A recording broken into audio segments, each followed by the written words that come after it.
എൻ്റെ ചെറുപ്പം എന്ന് പറയുന്നത് എൻ്റെ അമ്മയും അച്ഛനും ഭയങ്കര ഭക്തരായിട്ടുള്ള രണ്ടുപേരാണ്. ഒരു സാധാരണ വീടാണ് എൻ്റേത്. എങ്കിൽ പോലും ഞങ്ങളെ അവധിയൊക്കെ കിട്ടുമ്പം എപ്പോഴും ക്രിസ്ത്യൻ ധ്യാനം, ഡിവൈൻ ധ്യാനം ഇങ്ങനെയൊക്കെ പറഞ്ഞ് ഞങ്ങളെ വിടുമായിരുന്നു. അന്ന് തൃശ്ശൂർ എൻ്റെ നാട്ടിൽ നിന്ന് ശരിക്കും അകലെയാണ്. ഞാൻ കോട്ടയം തോട്ടയ്ക്കാടെന്ന് പറഞ്ഞ സ്ഥലത്താണ്. പക്ഷേ ഞാൻ തൃശ്ശൂർ ചാലക്കുടിയിൽ ഈ ക്രിസ്ത്യൻ ധ്യാനത്തിന് വേണ്ടി വരുമായിരുന്നു. കാരണം കോട്ടയത്തെ സന്തോഷേട്ടനും മേരിക്കുടി ചേച്ചിയൊക്കെയാണ് അവിടെ ധ്യാനം നടത്തുന്നത്. അപ്പം പോട്ടയുടെ മീൻസ് ഡിവൈൻ ധ്യാനയത്തിൻ്റെ ഓപ്പോസിറ്റ് ആയിട്ടായിരുന്നു ക്രിസ്ത്യൻ ധ്യാനം അന്ന് നടന്നിരുന്നത്, റോഡിൻ്റെ ഓപ്പോസിറ്റ്.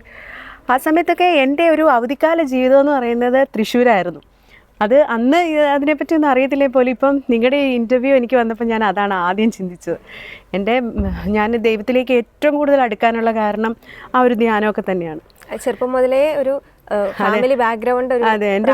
അതെ, എൻ്റെ വീട് തന്നെ അറിയപ്പെടുന്ന ഒരു പള്ളി വീടെന്നാണ്. പേരക്കുട്ടികളൊക്കെ എൻ്റെ മോളും എൻ്റെ ബ്രദറിൻ്റെ പിള്ളേരൊക്കെ വിളിക്കുന്നത് പള്ളി വീടെന്നാണ് പറയുക. ചിലർ തമാശയാക്കുവാണെങ്കിൽ പോലും നമ്മുടെ പേഴ്സണൽ ലൈഫിൽ നമുക്കത് ഒത്തിരി അധികം ഈ മാതാവിൻ്റെ ഒരു ടച്ച് നമുക്ക് തോന്നിയിട്ടുണ്ടാവും. തീർച്ചയായിട്ടും.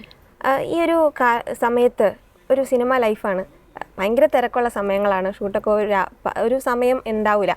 അപ്പോൾ അതിൻ്റെ ഇടയ്ക്കൊക്കെ എങ്ങനെയാണ് പ്രാർത്ഥിക്കാനൊക്കെ ഉള്ള ഒരു സമയം കണ്ടെത്തുക? എൻ്റെ ഈ ഒരു കരിയർ ലൈഫ് ഒരുപാട് ബിസി അല്ല. അത് ഞാൻ ഒത്തിരി ഒന്നും സിനിമകൾ ചെയ്യാറില്ല. വർഷത്തിൽ 1-2 അത്രയൊക്കെ മാത്രമേ ചെയ്യുന്നത്. പിന്നെ ഞാൻ പരസ്യങ്ങളാണ് കൂടുതൽ ചെയ്യാറുള്ളത്. പരസ്യം എന്ന് പറഞ്ഞാൽ 1-2 ദിവസമേ വരുന്നുള്ളൂ. അപ്പം എനിക്ക് ഒത്തിരി ഫ്രീ ടൈമുണ്ട്. ഞാൻ ഭയങ്കര എന്ത് ജോലി കിട്ടിയാലും അത് ആത്മാർത്ഥമായിട്ട് ചെയ്യണമെന്ന് വിചാരിക്കുന്നത്. വീട്ടുജോലിയാണെങ്കിലും കൊച്ചിനെ നോട്ടാണെങ്കിലും ആരെന്നെ എന്ത് ഏൽപ്പിക്കുന്നു അത് 100% നന്നായി ചെയ്യണമെന്ന് വിചാരിക്കുന്ന ഒരു വ്യക്തി. ഞാൻ അതിനുവേണ്ടി ഭയങ്കര ഹാർഡ് വർക്ക് ചെയ്യും.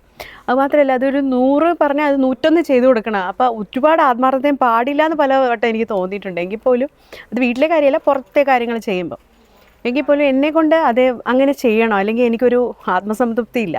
ഓരോരുത്തരുടെ ക്യാരക്ടറല്ലേ. അപ്പം ഞാൻ വളരെ കെയർഫുള്ളായിട്ടാണ് ഇപ്പോൾ ഓരോ കാര്യങ്ങൾ ചെയ്യുമ്പോഴും. കാര്യം ഞാൻ ഭയങ്കര ഡെഡിക്കേറ്റഡാണ്. പിന്നെ സിനിമ എന്ന് പറയുന്നത് നമുക്ക് ചൂസ് ചെയ്യാവുന്ന, നമുക്ക് ഇഷ്ടമുണ്ടെങ്കിൽ മാത്രം ചെയ്താൽ മതി. വേറൊരു പ്രൊഫഷൻ സീരിയലാണെങ്കിൽ നമുക്ക് കണ്ടിന്യൂസ് വരും. അതുകൊണ്ടാണ് അതൊന്നും ഞാൻ തിരഞ്ഞെടുക്കാത്തത്. സിനിമ നല്ലത് നോക്കി ചെയ്യും, പരസ്യവും നല്ലത് നോക്കി ചെയ്യും.